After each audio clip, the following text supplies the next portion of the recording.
Quando você pensa em Palestina, deve pensar em violência, apreensões de terra e uma ocupação israelense que dura décadas. Mas o que você talvez não saiba é que outro país teve um papel determinante na causa desse conflito: o Império Britânico. Quando o homem branco chegou.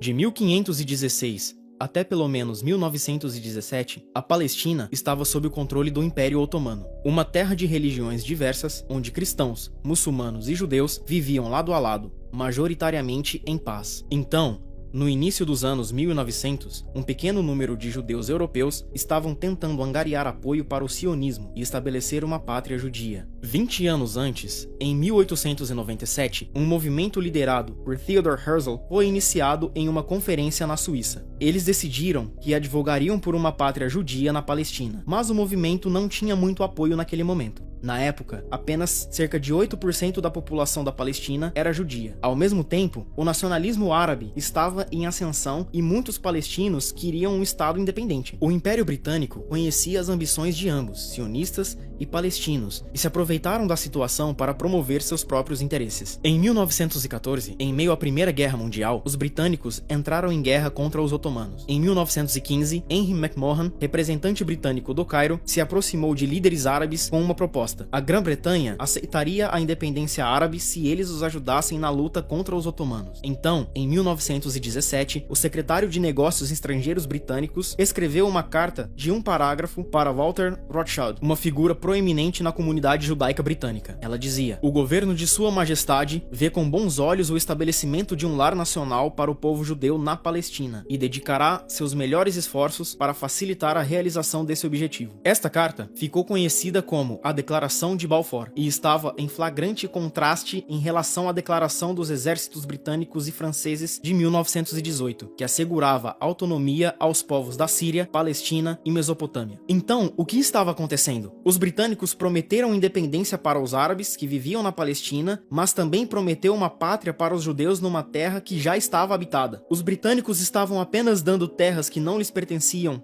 para qualquer um que eles gostassem? Quando o Império Otomano colapsou em 1918, a Liga das Nações deu aos britânicos um mandato ou controle administrativo da Palestina em 1920. Era um mandato duplo. Por um lado, deveriam agir em nome dos palestinos, mas por outro, eles deveriam agir em nome da comunidade internacional de judeus que queriam estabelecer uma pátria. Então os britânicos desenharam fronteiras arbitrárias, transferindo a margem oriental do Rio Jordão para os Hashemitas. Foi sob o mandato britânico que judeus da Europa começaram a imigrar para a Palestina e comprar terras. A população judia na Palestina cresceu em 10 vezes, de 60 mil para mais de 600 mil entre 1918 e 1947. Muitos palestinos viram o influxo de massa de judeus como um movimento colonial europeu. Então, como esperado, isso gerou conflito.